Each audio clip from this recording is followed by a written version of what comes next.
Tak sabar-sabar nampak ya? Kak Ati, restoran ni bagus kan?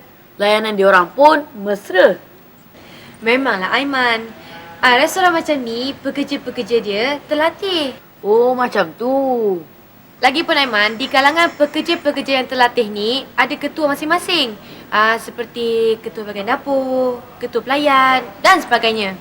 Oh, maknanya setiap orang mempunyai tugas masing-masing lah ya Kak Ati? Susah ke nak jadi pengurus restoran macam ni, Kak Ati? Sebenarnya tak susah Vanessa. Yang paling penting ialah pekerja-pekerja di sini mesti saling hormat-menghormati antara satu sama lain. Kak Ati, tak timbul masalah ke kalau dah ramai sangat ketua? Aiman, mereka ni faham dengan tanggungjawab masing-masing. Lagipun, mereka ni kena hormat ketua mereka. Kalau tak, susahlah nanti nak menjalankan perniagaan besar macam ni. Oh, maknanya walau apa juga keadaan, kita kena hormat ketua yang dilantik lah ya Kak Ati? Susahlah kalau kita tak menghormati ketua kan, Kak Ati? Jomlah kita bincang tentang projek kita.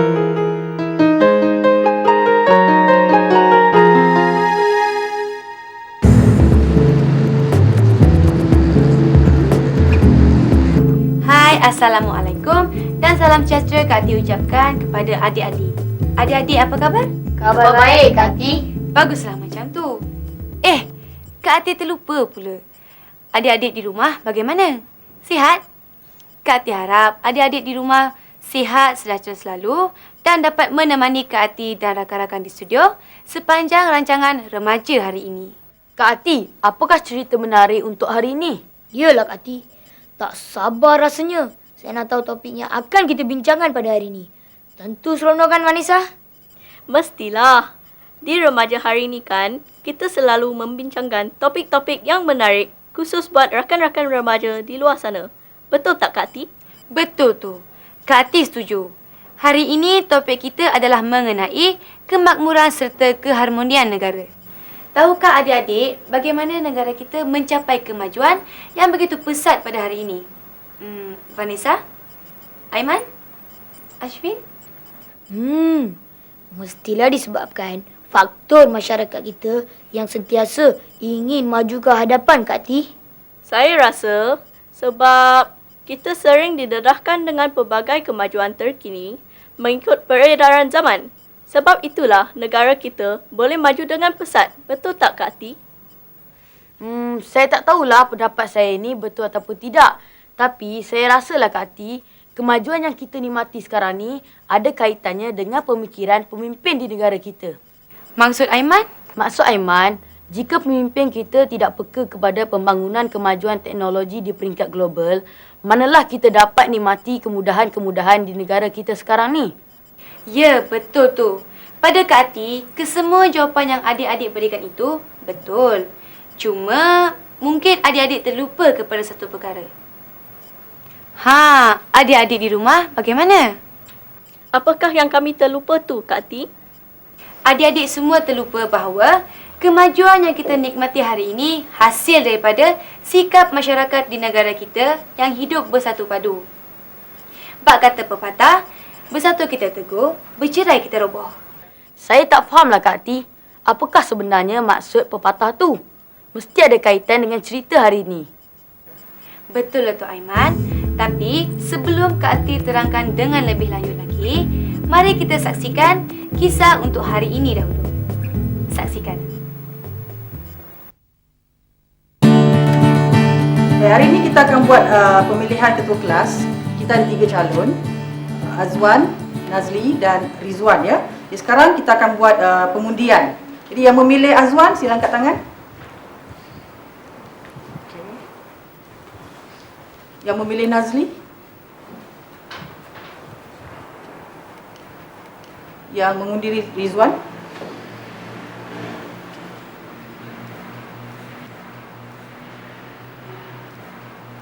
Ridwan, oleh kerana kamu telah mendapat undian yang terbanyak, jadi nampaknya kamu layak menjadi ketua kelas sekarang. Terima kasih Cikgu. Saya berjanji akan menjalankan tugas saya dengan baik. Bagus, cikgu harap kamu dapat laksanakan tanggungjawab kamu tu sebaik mungkin. Tapi cikgu, macam mana dengan kami berdua? Siapa yang akan menjadi penolong ketua kelas? Bagus soalan kamu tu Azwan. Oleh kerana undian kamu berdua sama banyak, kita akan buat pengundian sekali lagi. Siapa yang mengundi Nazli? Angkat tangan. Yang mengundi Azwan pula? Okey. Baiklah, di sini nampaknya Azwan mendapat undian terbanyak. Maka itu Azwan, kamu layak jadi penolong ketua kelas. Tapi cikgu, Azwan kan pelajar baru. Mana boleh menjadi penolong ketua kelas? Saya kan lebih layak. Pelantikan ini tak ada kena-mengena antara pelajar baru ataupun yang lama. Ini adalah keputusan sebulat suara. Tapi cikgu, saya selalu mendapat tempat tertinggi dalam kelas. Kenapa saya tidak layak menjadi penolong ketua kelas? Kamu harus faham, pelantikan ini bukan berdasarkan prestasi pelajaran kamu saja. Awak harus hormati keputusan yang dibuat oleh rakan-rakan yang lain. Faham semua? Saya minta maaf atas sikap saya tadi, Azwan. Saya tak patut buat begitu terhadap awak. Tak apalah Nazli, saya maafkan. Baguslah awak dah sedar kesilapan awak tu. Para pelajar sekalian, cikgu harap awak dapat ambil iktibar dari apa yang berlaku tadi. Antara sikap yang baik ialah kita mesti berani bertanya. Faham semua? Faham. Bagus.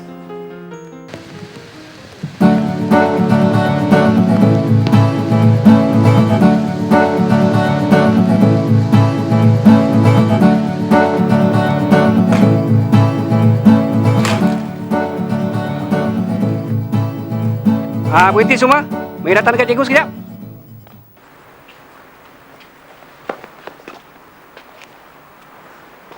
Sekarang kita nak buat pemilihan ketua pasukan. Cikgu, saya cadangkan Nazri, cikgu. Saya sokong, cikgu. Ada cadangan yang lain? Saya cadangkan cadangan yang ditutup, cikgu. Semua setuju? Setuju. Baiklah, sekarang kamu semua boleh teruskan latihan.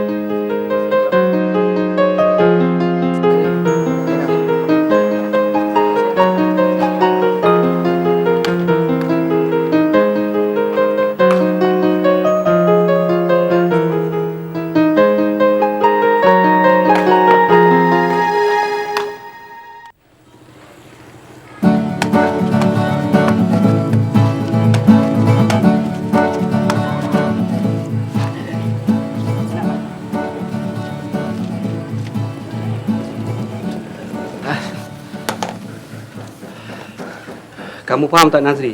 Kenapa kita memilih ketua pasukan, ketua pengawas, ketua kelas dan sebagainya?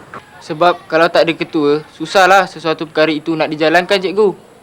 Bukan itu saja, Nazri. Habis tu, cikgu, Pelantikan ketua ni untuk mengajar kita supaya faham akan sistem negara berperlembagaan. apa kaitannya, cikgu? Sebuah negara berperlembagaan bukankah memerlukan seorang ketua atau pemimpin? Itu betul, cikgu. Macam negara kita ni, ketuanya ataupun pemimpinnya adalah Perdana Menteri. Betul tu. Jadi sebagai pelajar, kamu kena praktikkan mula sekarang bagaimana cara untuk memilih pemimpin. Oh, begitu. Pemilihan ketua ataupun pemimpin ini mesti kena persetujuan ramai. Ya, cikgu? Memang betul, Nazri.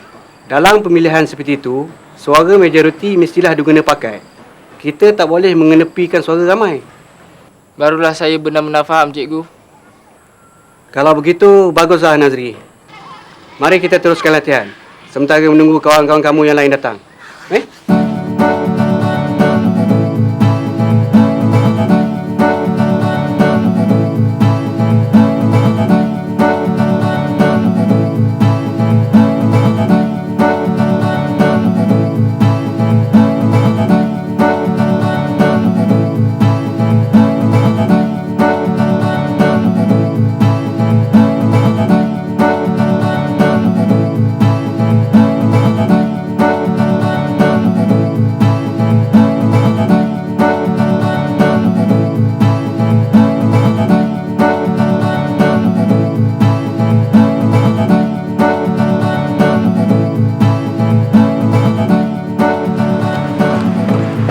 Penat tu.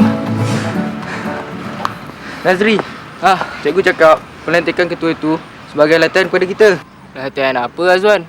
Latihan supaya kita faham tentang negara berperlembagaan. Maksud kau, Azwan? Yelah, kita sebagai pelajar mesti faham tentang sistem berperlembagaan, iaitu cara memilih pemimpin. Jadi, kita ni dalam proses latihan lah, ya? Ya, kita diajar secara tidak langsung seperti dalam pemilihan ketua kelas, pemilihan ketua pasukan sepak takraw dan lain-lain. Cikgu tak cakap pun masa pemilihan tu. Memanglah cikgu tak cakap. Tapi bila ada yang marah-marah, tak setuju macam kawan kita tu, cikgu kenalah fahamkan. Jadi, kalau kita marah-marah, merugikan kita sendirilah ya. Rugi. Sebab kita tak dapat belajar dari perkara ini. Serta tak dapat menghayati sistem negara berperlembagaan. Barulah saya benar-benar faham sekarang. Kawan-kawan kita tu pun dah diberi kefahaman oleh cikgu tentang perkara ini. Harap-harap lepas ni tak adalah salah faham lagi. Kita kena setuju dengan suara majoriti. Jom jogging.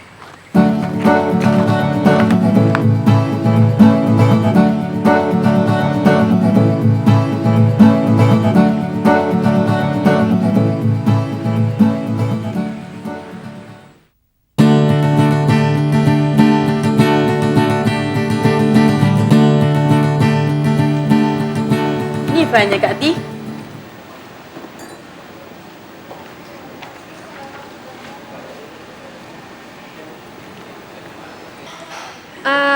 Kita kena senaraikan nama-nama untuk tenaga produksi dan juga pelakon untuk pementasan kita kali ni, Aiman. Tapi kalau ada yang tak setuju dengan pelantikan tu macam mana Kak Ti? Yalah Kak Ti. Lepas kita siapkan semua senarai ni, kita buat satu perjumpaan untuk mendapatkan persetujuan daripada mereka. Jadi, setiap kali ada projek pementasan, macam inilah prosesnya. Ya Kak Ti? Ya Aiman, prosesnya semua sama seperti di sekolah. Seperti proses pemilihan ketua kelas, ketua pengawas, ataupun ketua perpustakaan dan sebagainya. Oh, cuma bidang je lah yang berlainan. Prosesnya sama kan Kak Ti? Baru saya faham Kak Ti. Semua proses pelantikan sama saja kan? Kalau kamu berdua ni dah faham, baguslah.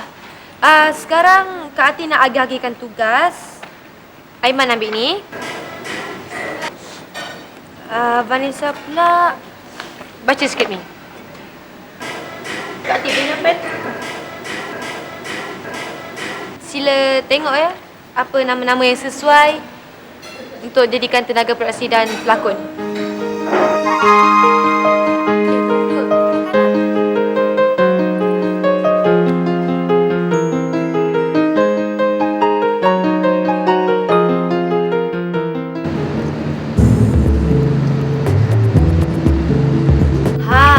Inilah contoh yang harus kita jadikan teladan adik-adik. Yalah Kak Ti.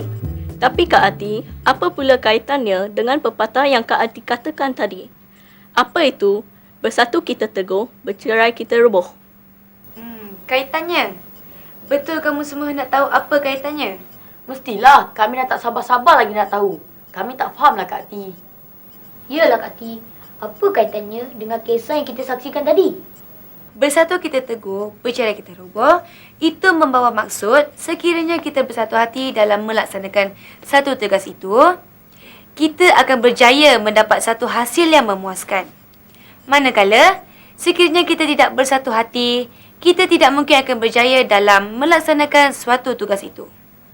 Oh, sekarang barulah saya faham. Maksud Kak Ati, jika kita bersatu padu serta bekerja dengan bersungguh-sungguh dalam satu kumpulan, pasti kita akan berjaya. Macam itulah nampaknya. Ashvin dan Vanessa faham ke? Faham Kak Ti. Tapi, boleh tak Kak Ti jelaskan dengan lebih lanjut lagi mengenai pepatah tu? Saya masih kurang faham lah Kak Ti. Boleh, apa salahnya? Okeylah, kita berbalik pada kisah tadi. Adik-adik tahu tak kenapa Cikgu Linda tidak memilih sendiri ketua kelas, penolong ketua kelas dan ahli-ahli jawatan kuasa untuk kelasnya itu? Yalah. Bukankah Cikgu Linda boleh memilih sendiri berdasarkan kepada prestasi para pelajarnya? Lagipun, Cikgu Linda mempunyai hak untuk membuat keputusan untuk para pelajar di dalam kelasnya. Kenapa ya Kak Ati? Ini kerana Cikgu Linda hendak melihat sejauh manakah semangat bersatu padu para pelajar di dalam kelasnya itu. Oh, maknanya mereka tidak bersatu padu ya Kak Ati? Kenapa Vanessa kata begitu? Sebab tadi saya lihat mereka seperti tidak boleh menerima keputusan yang dibuat oleh rakan-rakannya itu. Betul kata awak tu Vanessa. Saya setuju. Saya pun setuju. Betul ke pendapat kami ni, Kak Ati? Pendapat kamu tak salah. Memang betul. Adik-adik Kak Ati di studio, semua dah faham apa sebenarnya maksud kerajaan berperlembagaan? Vanessa? Faham Kak Ati?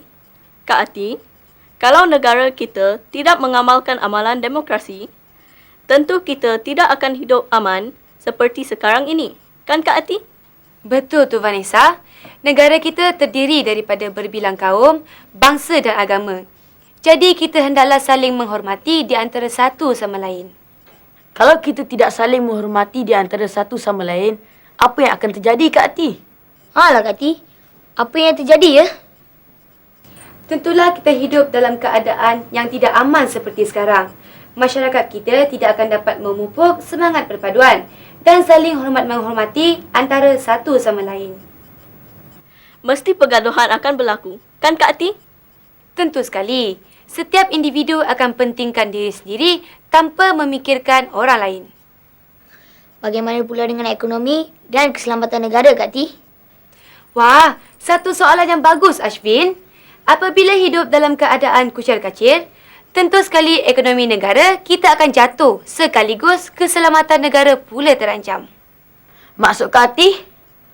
Yelah, cuba kamu semua bayangkan kalau kita hidup saling membenci antara satu sama lain. Macam mana kita hendak bersatu padu kalau ada musuh yang ingin cuba mencerobohi negara kita? Oh, ya ke? Sekarang baru saya faham. Contohnya, saya, Ashwin dan Vanessa bekerjasama dalam satu kumpulan dengan bersungguh-sungguh. Tentu kami akan berjaya. Betul tak, Kak Ati? Pandai pun Aiman. Vanessa, Ashwin, bagaimana? Kalau macam tu, kita hendaklah bekerjasama antara satu sama lain. Dan yang paling penting sekali, saling menghormati antara satu sama lain. Betul tu. Kalau macam tu, barulah sesuai dengan pepatah, bersatu kita teguh, bercerai kita roboh. Nampaknya adik-adik Kak Ati semuanya dah faham apa yang dimaksudkan dengan pepatah bersatu kita teguh, bercerai kita roboh. Saya kagumlah dengan semangat bersatu hati yang ditunjukkan oleh mereka. Ya, betul tu. Saya pun kagum dengan mereka. Nampaknya adik-adik Kak Ati ni semuanya pandai-pandai ya. Kak Ati pun kalah kalau macam ni. Baiklah, kita sudah pun sampai ke penghujung rancangan. Kak Ati rasa cukuplah sampai di sini dulu buat kali ini. Semoga berjumpa lagi pada episod yang akan datang. Salam hormat daripada Kak Ati dan rakan-rakan di studio. Moga berjumpa lagi. Bye!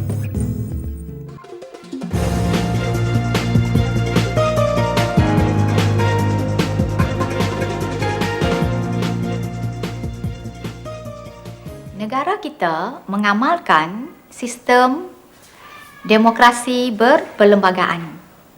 Di bawah sistem ini, warga negara Malaysia diberikan beberapa kebebasan dan hak asasi.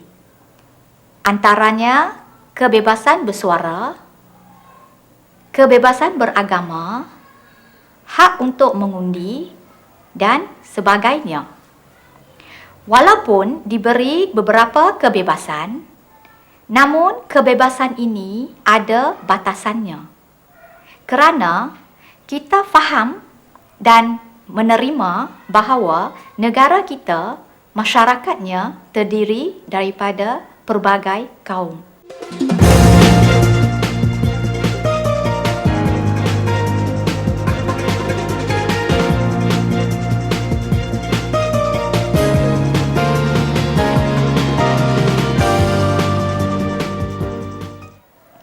Contohnya, walaupun rakyat Malaysia diberi kebebasan untuk bersuara, iaitu kebebasan untuk berucap dan mengeluarkan buah fikiran, namun dia tidak boleh menyentuh isu-isu sensitif yang boleh memecah belahkan kaum.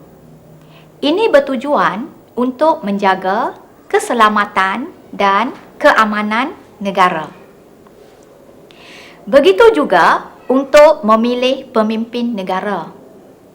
Kita diberi hak untuk mengundi apabila berumur 21 tahun ke atas.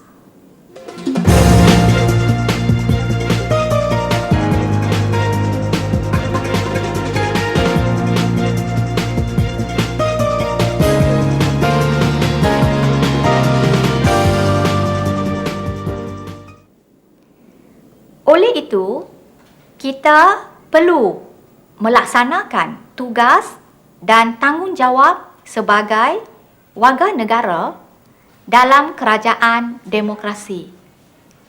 Antaranya, yang pertama, kita perlu keluar mengundi apabila mencapai umur 21 tahun untuk melaksanakan hak kita bagi memilih kerajaan yang berwibawa.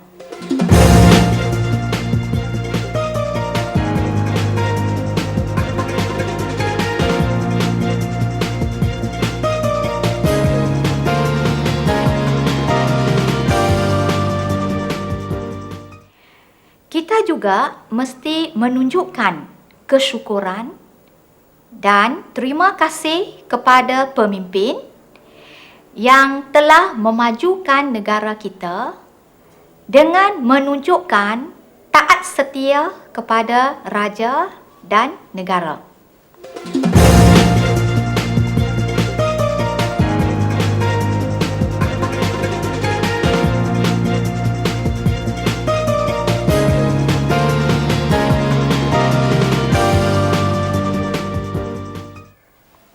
Sehubungan itu, sebagai remaja, saya berharap